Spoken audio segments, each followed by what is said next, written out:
Hey friends, welcome back to my channel, Beautiful Minutia. If you're new here, my name is Tiffany, and this weekend I'm gonna do a little vlogging. Talk about what I'm reading and what's going on in my life and, you know, all that kind of stuff. I guess there's nothing super exciting going on in my life. We did just have the windows in our house replaced, so that's really exciting. That kind of made this week kind of a weird week because it just kind of like disrupts your schedule when you have people in and out of the house all the time and just, you know, all that kind of stuff. So, but I'm so thankful for new windows. It's really exciting. So today I need to like get a few parts of my house kind of put back together. I haven't rehung up the curtains or anything like that, and I have a few items of furniture that I have to put back that I moved away from the windows. But the major thing on my to-do list for today and kind of like the whole weekend is planning out homeschooling stuff. I pretty much have planned like what we're gonna do. I just have to be a little bit more specific in my plans for August because we are starting next week, which I guess is this week by the time this is going up. Kind of early to be starting, but I like to start a little bit earlier so we have flexibility in our schedule throughout the year, so we can take time off when family comes to visit or, you know, go places or whatever. It's just nice to have that flexibility. So since we're starting soon, I just kind of like need to get a handle on what exactly we're doing the first week, because it's always kind of hectic when you first go back. If you are a homeschool mom, you definitely know what I'm talking about. But even if you're not, I'm sure you can remember even just going to public school, like it's always like a new routine to get back into after you've taken like the whole summer off. And we kind of took a very long break because I was packing and trying to move. And so we stopped doing school a lot earlier than we normally would have, which is wonderful to have that flexibility. But we've had that much longer of a break, and I'm ready to get back into a routine. I feel like my days are running together and things are just weird. So, reading plans for this weekend. The big thing that I have been reading is Les Mis. That's really not a surprise. I was feeling all excited because I finally finished book 1 because I'm that horrifically behind. Or is it part 1? Maybe it's like part 1. And that was what the first live show was supposed to be over, and the next live show is tomorrow and it's supposed to be through part 2. And I doubt that I'm going to read hundreds of pages today, so I don't think I'm going to get caught up. But I was really excited because I'm like, yes, I finished part 1. I'm doing so good, making progress. And then I look and I'm like, it doesn't look like progress. I'm actually almost 300 pages into it, and it looks like I'm barely into it at all. I just started the section all about Waterloo. And this is kind of like, from what I've heard from other people who are reading it right now who are ahead of me, it's kind of like the dreaded section because it's just a lot of information about Waterloo that doesn't seem super relevant to the plot. So I guess we'll see. I'm only like not very far into that part. But overall, I'm really, really enjoying it. I'm very, very surprised at how readable Les Mis is. I thought it would be really hard to read, and I mean there are parts of it where it just kind of drags a little bit. I mean, the very beginning of the book is a sketch of this bishop basically and establishing his character, and he's not even a main character, but it's like, I don't know, like 15 chapters about him.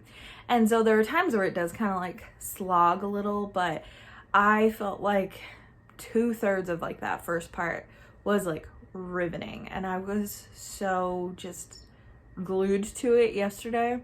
Granted, I couldn't get a whole lot else done because the window people were here. So I spent a lot of time reading yesterday because it's something I could do and like not be in the way. But Fantine's story just like gets me right here every time. Like whenever I watch like the musical or anything, like I always like sob during I Dreamed a Dream because it's just so sad. So it definitely made me cry already. And I just love how deeply Victor Hugo just like establishes his characters. That's just, I love character work. I way prefer characters over a plot-driven book because it could be a fast-paced plot, but if I don't care about what happens to the characters, then it doesn't make an impact on me. It might be entertaining, but it's not something I'll ever pick up again, and it's not something that I end up highly rating most of the time. So anyways, my plan for today for reading is pretty much exclusively reading Les Mis, to get as far as I can before the live show. And if I make really good headway during part 2, then I'll probably jump on the live show even if I haven't finished it, if I have gotten a lot of it done. I don't think really anything's going to be spoiled for me because I'm very familiar with the musical, so I do know the plot. I know there's a lot more to it, obviously, because otherwise how long would that musical have to be if it had everything in it? But I do know, the major plot points. So yeah, overall I'm really enjoying it, and I thought I would really struggle reading it, that the language would be too difficult. I was really surprised how readable it is. I mean, I can't attest to other translations. This one is translated by Christine Donaher. It's right there in the front in case you're interested in this particular edition. So I don't know if other translations are more difficult than this one, but I'm really enjoying this translation and was really surprised at how readable it was. So yeah, I should probably go be productive, but I think instead I'm gonna read a little bit and drink some coffee, and then I'll be productive.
Read today as I was hoping. I spent a lot more time planning school and kind of getting my house put back together and everything, which I actually ended up reorganizing an area, rearranging stuff, and it looks better than it did before, so I'm kind of glad I had to move everything away from there. My husband is working late tonight. He does DoorDash on the side, so he's working late tonight, and my daughter just went to bed not that long ago. I let her stay up late and we were reading together and stuff. So now I'm gonna have my popcorn and read some more Les Mis. Let's see how far I get.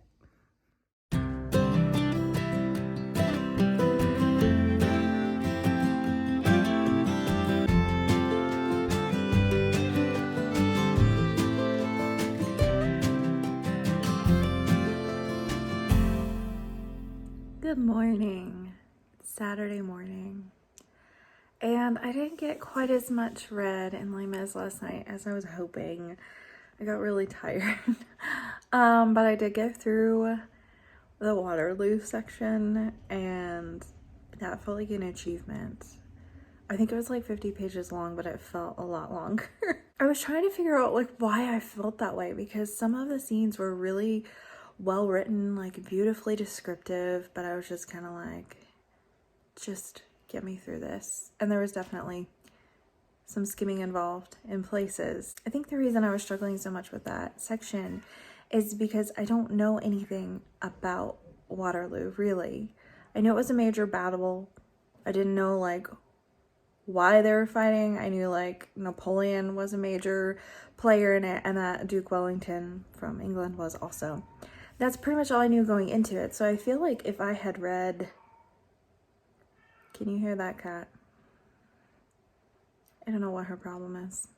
Anyway, I feel like if I knew some background of it and knew, like, the historical things, like, knew, because they kept saying, and this person's doing this, and this person's doing this, and this person's doing this, and I felt like I felt like Patrick from SpongeBob. I don't remember what episode it is, but everyone's, like, hiding in his house, and his house is a rock, and he comes home from the store and he's like, "Who are you people?"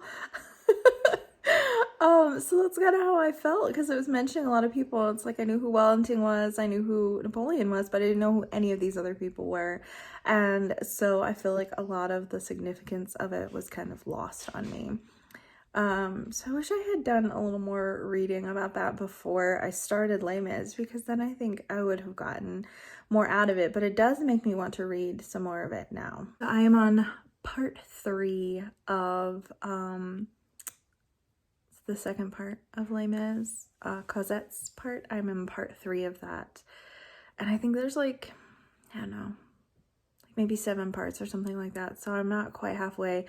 The live show's at 1 o'clock, so I'm gonna try to read some more this morning and see if I can get some more read and get as caught up as possible before the live show. And then after that, my plan is to just shift gears for a little bit and maybe take a little bit of a break from Les Mis. Not like a long break, but just like for the rest of the day. My librarian brought me some books. Here's one thing that's super special about my library. I live in an insanely small town. It's very rural. Everybody knows everybody kind of deal. And my librarian lives not too far from me, and she drives by my house on her way home from work. And so when I have book holds that come in from another library, she brings them to my house when she gets off work. I feel so special. I don't think everyone gets that special treatment. Anyways, she just bought me a few books, and I'll show you what I got. So I got Jane in Love, which I think Krista from Books and Jams read this recently. And it's basically about Jane Austen, and there's a time travel element to it where she ends up in, like, modern day, which is kind of interesting and fun. And yeah, so there's this one, and then the other two are like Christian thrillers. I don't read a ton of Christian fiction because oftentimes it feels very formulaic, and when I read a bunch of them in a row, I feel like they're all the same. So, but these are ones that came very highly recommended from Chantel at An Intentional Life, and I'm really interested in reading them. So one of them is Collision of Lies by Tom Threadgill, and this has to do with there was some sort of accident where a school bus was hit and a bunch of children died, and there's been evidence that's resurfaced that, like, one of the children didn't die, and I don't really know anything about it other than that. And then the other book is A Formula of Deception by Carrie Stewart Parks. I have read another Carrie Stewart Parks book. It's A Cry from the Dust, and in that one's the first book in a series, and the main character is a forensic artist, and she is investigating some things. There's, like, some cover-ups in the history of, like, the Mormon church, and it was super interesting. Had a great ending. Didn't have a cheesy romance, which is very difficult to find in Christian fiction. I feel like it is the cheesy romance that always gets me, has me rolling my eyes and being like, why am I reading this? Because I feel like the women always end up with somebody and they're in some sort of a bind, and it's almost like a knight in shining armor situation where he swoops in, and then, you know, it's a whole thing, you know. It's a story for another time. I could rant about all day criticisms I have of that in particular, but I liked the Carrie Stewart Parks book that I read, so I'm interested in reading this one. I thought the one that I got was Fragments of Fear, which was Chantel's favorite from this year. I think she said it was like her favorite book she's read so far this year. So this is a different one. So I'm hoping it'll be as good. It is a standalone, so we'll see. So if I pick up another book later today, it will probably be either Collision of Lies or Formula of Deception. It probably won't be Jane in Love. I picked that one up because it sounded cutesy and it was like Jane Austen July. But I think I'm more in the mood for something a little more like fast-paced thriller than something kind of like cozy and cute. So, I mean, we'll see. I just got off the live for Les Mis, even though I did not catch up. I really did try, but I still had almost 100 pages left to go. But it was still super fun to go on and chat with everyone. And I was really pleased with the fact that I read around like 150 pages or so. It might have been closer to 200 pages in just like a day. I'm still pretty proud of my progress. We're supposed to be starting part 3 tomorrow. And Victoria from A Musical Bookworm like put up a reading schedule that is like very, very doable. So once I get caught up, that will be very helpful to me. So now I just need to like go clean up my house a little bit because I have pretty much been neglecting housework this morning that I probably should have done because I was trying to catch up as much as I could. So I gotta do that, and then I need to wrap some presents because my daughter's best friend's birthday is today actually, but she's having a party tomorrow. And so we have to get all our stuff ready for that. And yeah, I need to do some bullet journaling too, actually, because August bullet journal is not totally done yet, and August 1st is tomorrow. So I will probably work on that for a little bit. I might share some of it here. It's been a while since I've done a bullet journal walkthrough. I forgot to in July, and then I'm probably not going to do one for August because I don't love how it turned out. If I don't love how it turned out, I don't really want to share it. So I might share little snippets in here because that's like less scary and embarrassing than doing a full video for it.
Good morning, friends. So last night I started Collision of Lies. I got about, I think like 100 pages in or so. And like, it's fine. It didn't really like just grip me from the beginning. Like it's very like readable and it's easy to get through it very quickly.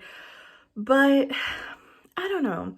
So basically there is this detective, but she's in like the robbery and theft department, but she wants to be in the homicide department at some point. She has the parents of this young boy who died 3 years prior in like this accident where like the bus driver was driving a school bus full of kids and he drove it like right into like right in front of an oncoming train, and like everyone died, and it was this massive explosion and everything. And the kids on the school bus were like 6 years old. And so these parents like end up talking to this detective and tell her that they received a text from an unknown number saying, "Help me, Mom."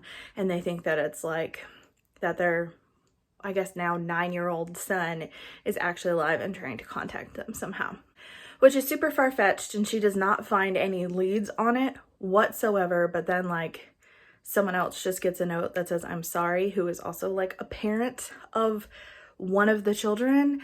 And like apparently that's enough for this detective to want to investigate it, which to me is like really far-fetched because like these two groups of parents like don't really, it's not like they are like best friends and know each other super well. They only really know each other because they both experienced the grief and trauma of losing their children. I just feel like, I don't know, it's a lot for someone. Maybe it's just because she's like a wannabe homicide detective and that's why she's like, yes, I'm investigating this. And she's like finding more stuff. And obviously, you know, there's going to be something to this or it wouldn't be a book written about it. So I'm giving it more of a chance. But the beginning of it, I was just kind of like, really? Like you're basing a whole investigation that you're not even supposed to be doing off of like two very coincidental things that don't even seem like they go together. And she even says they don't seem like they go together. I'm going to tell this mom I'm not doing any more investigating. But then like she's like, "Oh, but I don't know, maybe I should." And she just keeps going, and it just, I don't know, it seems a little a little strange to me. But like I said, it's like easy reading, and my brain I think needed a little break from some of the historical stuff in Les Mis. So I'm planning on just continuing that for right now. So I am about to go to church because it's Sunday. And then this afternoon / evening, I actually don't know what time yet, my daughter's best friend is having like a birthday party at her house. So we're going there. I don't know how long we'll be over there, but not sure how much more reading time I'll get in, but it's going to be a fun day.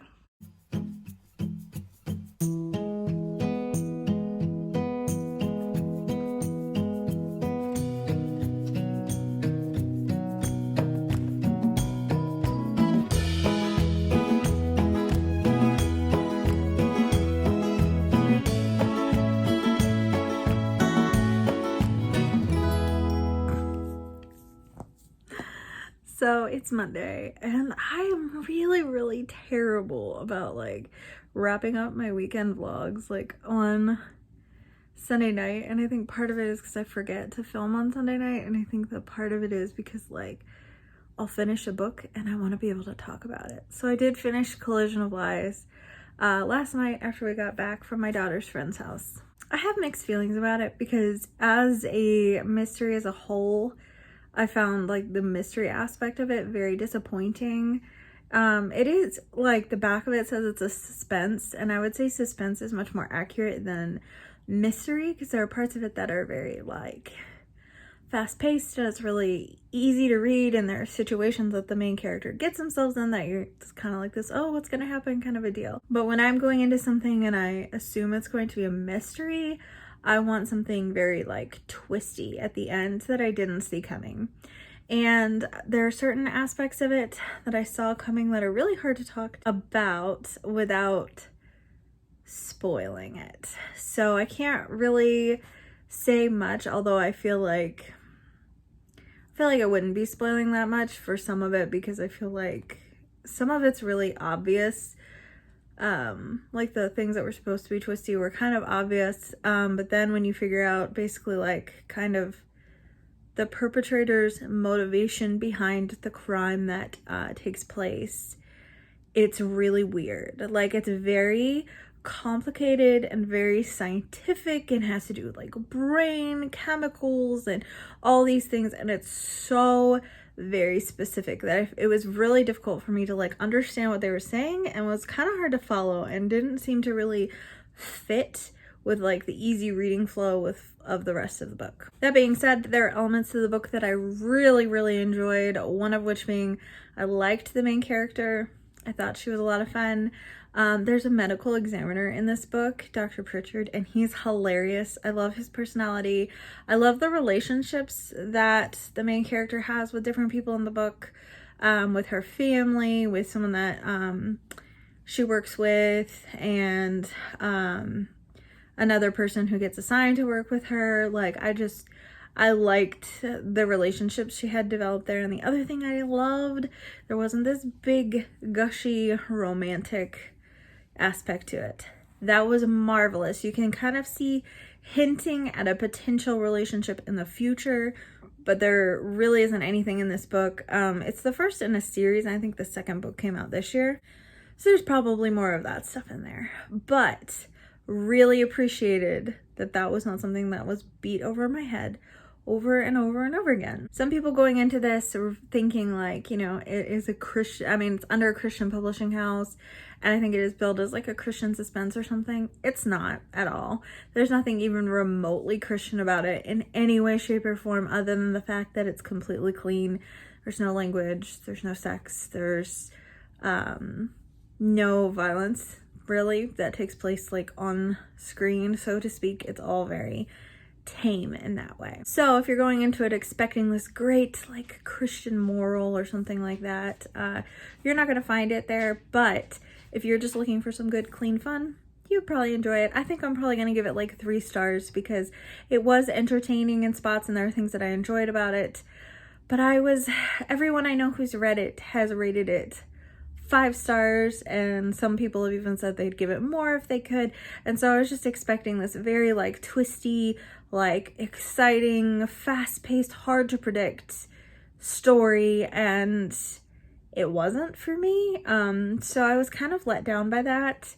I kind of struggle with that anyway. When people like very highly recommend books, sometimes I go into them with this mentality that it's going to be like the best book ever, and I'm kind of let down by it. So it was entertaining, it was fine, I enjoyed it, which is why it's getting a 3 star from me. But I didn't feel like it was anything earth-shattering, and it's probably not something I'll really remember all that much in the future. It's probably really not going to stick in my head. So that's it for this reading vlog. So thank you for watching. If you have read any of the books that I read, which was I guess just Les Mis and Collision of Lies, let me know what your thoughts are. I actually will be vlogging next weekend, which is weird. I don't usually vlog 2 weekends in a row, but we are doing like a 24-hour readathon for Les Mis to help us get caught up.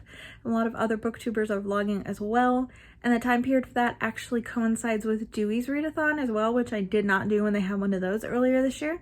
So I'm kind of excited that we get to participate in that this time as well. So I will be vlogging during that. As always, thank you so much for watching. If you like this video, please hit like and also subscribe so you can continue to see more bookish content from me, and chat with me in the comments. And I'll see you again next time.